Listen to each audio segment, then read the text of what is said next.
আসসালামু আলাইকুম। আসলে স্বপ্ন কি সবারই বাড়িতে যায়? গ্রাম থেকে মানুষ জীবিকার তাগিদে ব্যবসা বাণিজ্য, চাকরি, তাদের আর্থিক সচ্ছলতা ফিরিয়ে আনার জন্য তারা শহরমুখী হয়। বাংলাদেশের বিভিন্ন অঞ্চল থেকে বিভিন্ন বিভাগ থেকে বড় একটা অংশ তারা শহরমুখী হয়।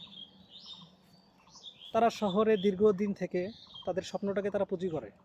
যখন বৎসরিক একটা ঈদ আসে তখন সমস্ত অফিস ব্যবসা বাণিজ্য বন্ধ হয়, মানুষ গ্রামমুখী হয়।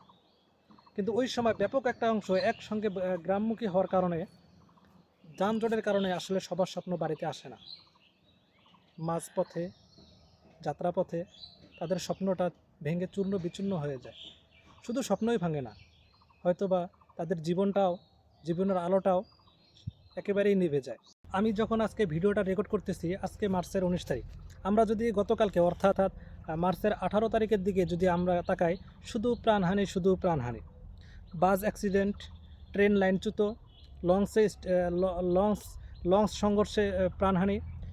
আসলে আমাদের স্বপ্ন কি বাড়িতে যাবে? আমরা এই যে জমানো স্বপ্নটুকু কি আমরা বাড়িতে নিয়ে যেতে পারবো? আমরা আল্লাহ তাআলার কাছে দোয়া করি, যারা শহরে এখনও আছেন, যারা আগামীকালকে যারা গ্রামমুখী হবে, আল্লাহ তাআলা তাদের স্বপ্নটুকু তাদেরকে বাড়িতে নিয়ে যাওয়ার তৌফিক দান করুক।